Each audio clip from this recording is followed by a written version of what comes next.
सिन्धुपाल्चोक जिल्लाको हेलम्बुमा स्थित आमायाङ्ग्री पिक 3771 मिटरमा पर्छ, जुन धार्मिक महत्त्व र प्राकृतिक सुन्दरताले भरिपूर्ण छ।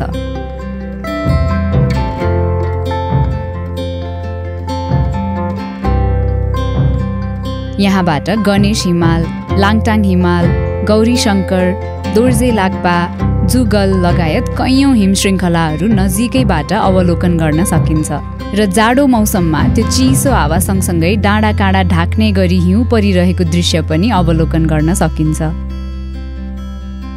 हेलम्बु क्षेत्रको रक्षक देवी मानिने आमायाङ्ग्रीको दर्शन गर्नको लागि हामीले काठमाडौँबाट 2 देखि 3 दिनको समय लिएर जानुपर्ने हुन्छ।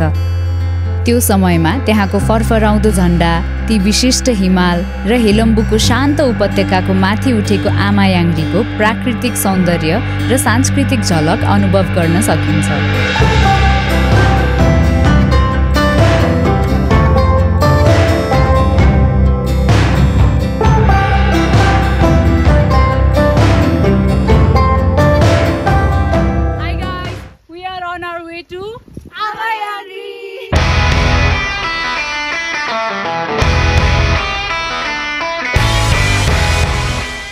आमायाङ्ग्री पुग्नको लागि हामी काठमाडौँको जोरपाटीबाट बिहानै 6 बजे बस चढ्यौं र मेलम्ची हुँदै सिधै हेलम्बुको किउलमा खाना खान रोकियौं। खाना खाएपछि यो खोलाको सुन्दर दृश्यलाई पछि छोड्दै हामी तार्केघ्याङ पुग्यौं र यहाँबाट हाम्रो आमायाङ्ग्री बेस क्याम्पसम्मको यात्रा सुरु गर्यौं।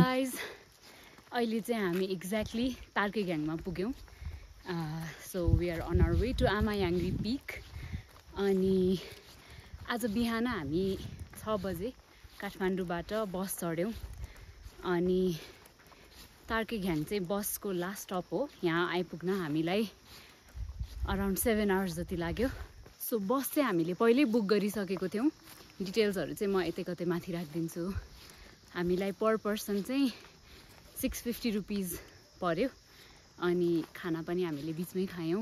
खानाको भेज खानाको 200 र चिकन खानाको 250 थियो। It was pretty good. र अब चाहिँ हामी तार्केघ्याङबाट आई थिङ्क 2 आवर्सको वक पछि हामी आज आमायाङ्ग्री बेस क्याम्प पुग्छौँ।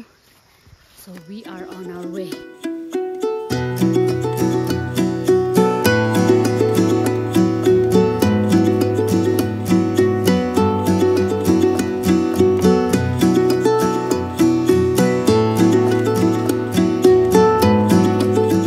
हामी उकालो चढ्दैछौँ।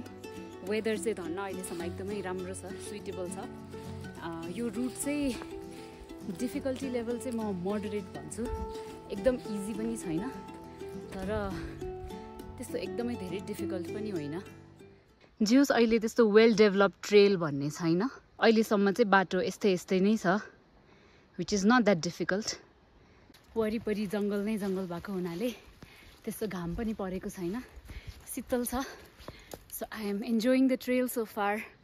जङ्गलको बाटो त्यसमाथि उकालो हिँड्न परेकोले हामी बिस्तारै बिस्तारै पाइला चाल्दै, गफ गर्दै, एकछिन आराम गर्दै, हतार नगरी त्यो शान्त वातावरणको सुन्दरतामा रमाउँदै हिँडिरहेका थियौँ। हिँड्न थालेको धेरै त भएको छैन तर हिँड्दा हिँड्दै थाकिसक्यौँ हामी अलरेडी। बाइ द वे अब बसमा आएपछि चाहिँ हामी यो 2 घन्टाको रुट हिँड्नै पर्छ। तर यो हिँड्न अभोइड गर्नको लागि चाहिँ बाइकमा पनि एकदमै सुइटेबल हुने रहेछ। यहाँ धेरैजना बाइकमा आएको हामीले देखिरहेको थियौँ। बाटो अफ रोड चाहिँ छ, साँगुरो बाटो पनि छ तर बाइक चाहिँ पोसिबल हुन्छ। स्कुटर चाहिँ आइ एम नट स्योर। तर यस यदि बाइकमा आउनुभयो भने चाहिँ यो 2 आवर्सको हिँडाइ, एक्स्ट्रा हिँडाइलाई अभोइड गर्न मिल्छ। ल ल ल है ल जोसमा छन् गाइजहरू। मौसम पनि राम्रो छ अहिले तर बाटो चाहिँ यस्तो छ, सायद भर्खर मनसुन सकेको भएर होला बाटो चाहिँ अलिक बिग्रेकै कन्डिसनमा छ भनौँ न।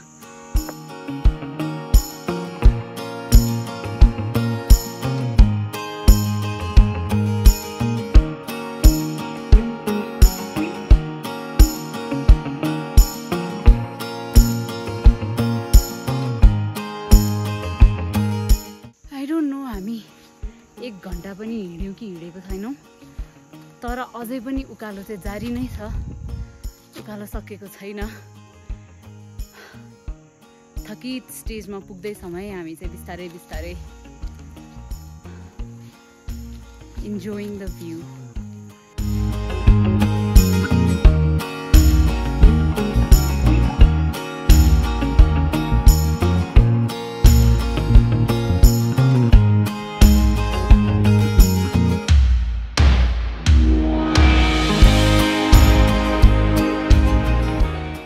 बीच बाटोमा यस्तो राम्रो ठाउँ छ, तर यहाँ फोहोर हेर्नु न, फोहोर।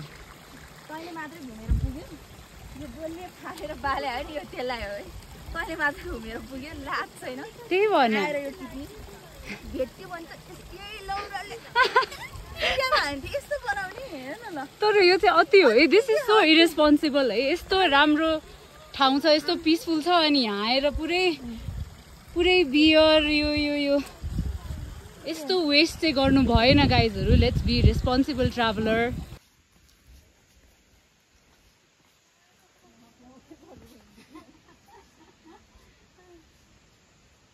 जति हिँड्दा पनि उकालो त सकिँदैन त।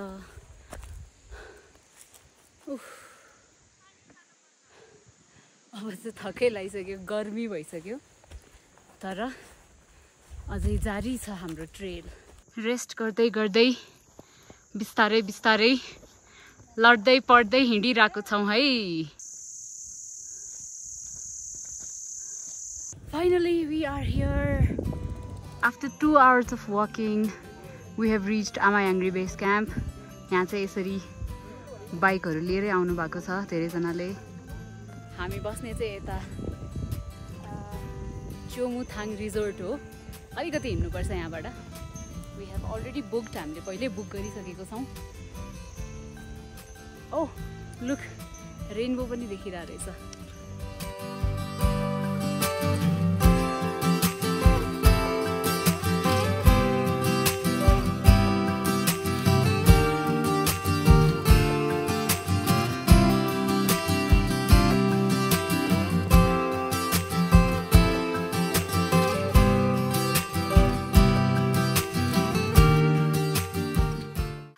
हिँड्दै हरायौँ जस्तो छ, तर बाटो चाहिँ एकदम एस्थेटिक छ है। अक्खा कस्तो राम्रो। ओ नो, बाटो हरायो, हामी त भड्कियौँ। ओइ काँडै रहेछ यार साँच्ची, कान्तारा मुभीको जस्तै। हामी जङ्गल जङ्गल के खोज्दै हिँडिरहेछौँ हामी चाहिँ फेरि। फाइनली लड्दै र पढ्दै हामी मेन बाटो आयौँ। जङ्गलभित्र नछिर्नु होला गाइजहरू, नहराउनु होला। ओहो ओहो, त्यही रहेछ कि मेन बाटो। ल है ल, हामी ठ्याक्क आउने बित्तिकै पानी परिरहेछ। We are here at Chomuthang resort.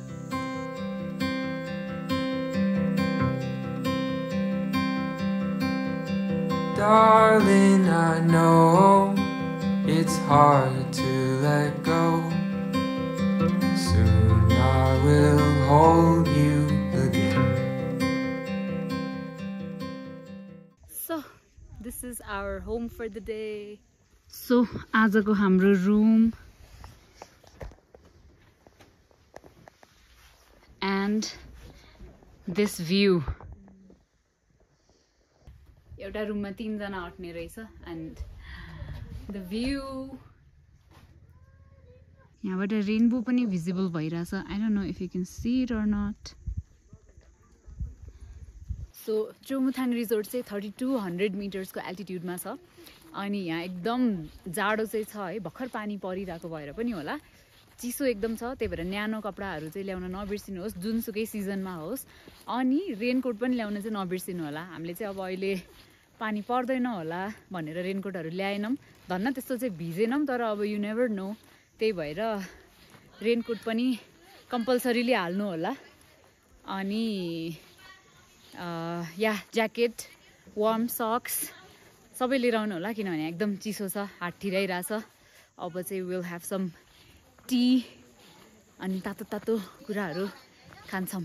तार्केग्याङबाट करिब 2 घण्टाको हिँडाइपछि पहिलो दिनको हाम्रो यात्रा आमायाङ्री बेस क्याम्पको चोमुथाङ रिजोर्टसम्म रह्यो। त्यहाँ पुगेर खाजा खाँदै गर्दा सूर्य पनि अस्ताउन थाल्यो र उसको पहेँलो किरणले आकाशलाई सुनौलो झिलिमिलीले ढाक्न थाल्यो।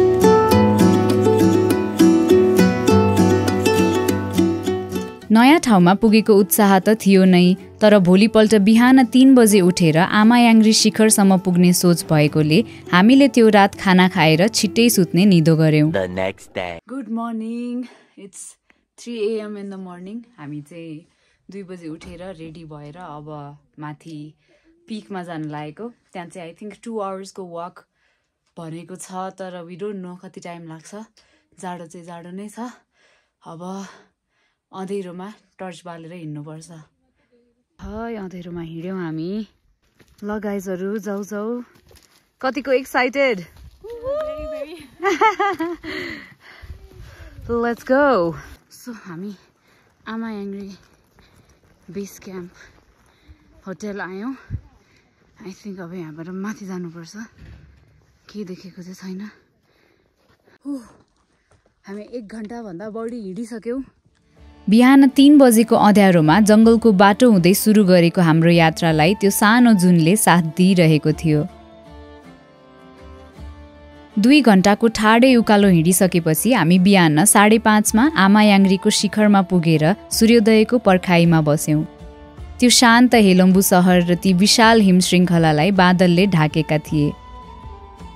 बिस्तारै सूर्यको पहेँलो किरण सँगसँगै त्यो सुन्दर हेलम्बु सहर र ती हिमालबाट बादल टाढिँदै गयो र आमायाङ्री साथसाथै हामी सबैको मनमा पनि उज्यालो छायो। त्यहाँ चारैतिर फरफराइरहेको त्यो रङ्गीन झण्डाको सुमधुर आवाजमा छुट्टै उमङ्ग थियो। हावासँगै यी झण्डाहरू हल्लिँदा प्रार्थना र शुभकामनाहरू संसारभर फैलिने विश्वास यहाँको स्थानीयहरूको रहेको छ। आमायाङ्री केवल हिमाल मात्र होइन, एक जीवित देवी, रक्षक र आमा हुन्। शताब्दीौँदेखि ह्योल्मो समुदायले उनलाई आफ्नो भूमि र जीवनको रक्षकको रूपमा पूजा गर्दै आएका छन्। यहाँ हरेक वर्ष चैत वैशाखको हावा चल्दा श्रद्धालुहरू हिउँले ढाकिएका बाटो हुँदै शिखरतर्फ उक्लिन्छन् र प्रार्थना झण्डा, दीपको उज्यालो अनि मन्त्रहरूको धुन सँगसँगै मिलेर पूजाआजा आयोजना गर्छन्। यो मेलाले पूरा हेलम्बु क्षेत्रमा आशीर्वाद ल्याउँछ भन्ने विश्वास गरिने रहेछ।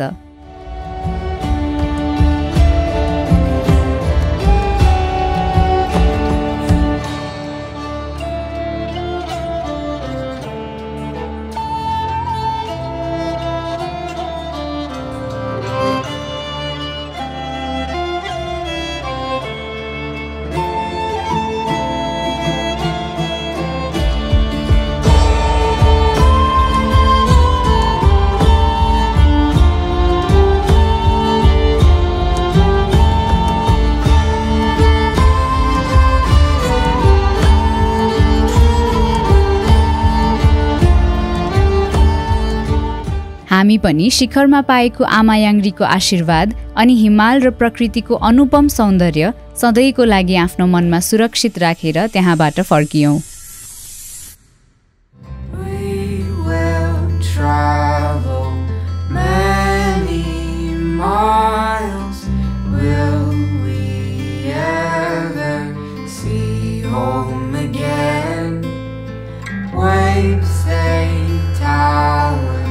Screams get louder.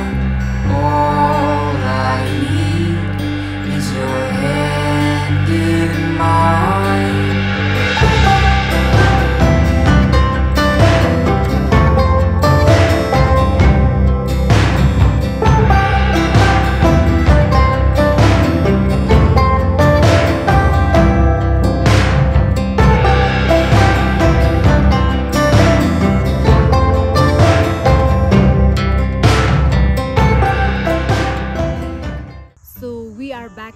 आमायाङ्री पिक। अहिले चाहिँ हामी चोमुथाङ रिजोर्टमा छौँ। यहाँ आएर हामीले ब्रेकफास्ट गऱ्यौँ and we are about to leave काठमाडौँको लागि। ओभरअल आमायाङ्ग्री ट्रेकको बारेमा भन्नुपर्दाखेरि चाहिँ काठमाडौँबाट एकदमै सर्ट पिरियड अफ टाइममा यस्तो राम्रो भ्यू पोइन्ट आएर माउन्टेन्सहरूलाई यति क्लोज हेर्न पाउँदाखेरि इट्स अ गुड एक्सपिरियन्स। ट्रेलको बारेमा कुरा गर्नुपर्दाखेरि चाहिँ बिगिनर फ्रेन्डली चाहिँ म भन्दिनँ, बिकज अलिकति गाह्रो नै छ, मोडरेट टु डिफिकल्ट नै लाग्यो मलाई उकालो चढ्दाखेरि चाहिँ, किनभने लङ स्टेप्सहरू लिनुपर्ने छ। काठमाडौँबाट सर्ट पिरियड अफ टाइममै यस्तो राम्रो भ्यू पोइन्ट आएर यति धेरै माउन्टेन रेन्जेसहरू हेर्न पाउँदाखेरि चाहिँ सनराइज हेऱ्यो हामीले, सनसेट पनि यहाँ एकदमै राम्रो देखिँदो रहेछ। हामीले सनसेट चाहिँ मिस गऱ्यौँ, तर अलिकति छिटो आइपुग्नु भयो भने तपाईँले सनसेट पनि एकदमै राम्रो देख्न सक्नुहुन्छ। I would say it's a perfect weekend destination. जस्तै फ्राइडे आएर स्याटरडे फर्किन पनि मिल्यो और सन्डे फर्किन पनि मिल्यो, सो त्यसको लागि चाहिँ एकदमै सुइटेबल हुन्छ। कतै टाढा जान मिल्दैन भने यहाँ आएर हेर्न सकिन्छ। अझ स्पेसली म अहिले आएको टाइम भन्दाखेरि पनि विन्टरमा, पिक विन्टर सिजनमा चाहिँ त्यही माथि पिकबाटै स्नोफल पनि एक्सपिरियन्स गर्न सकिन्छ, which is a great experience. त्यसको लागि पनि एकदमै पर्फेक्ट हुन्छ आमायाङ्ग्री चाहिँ।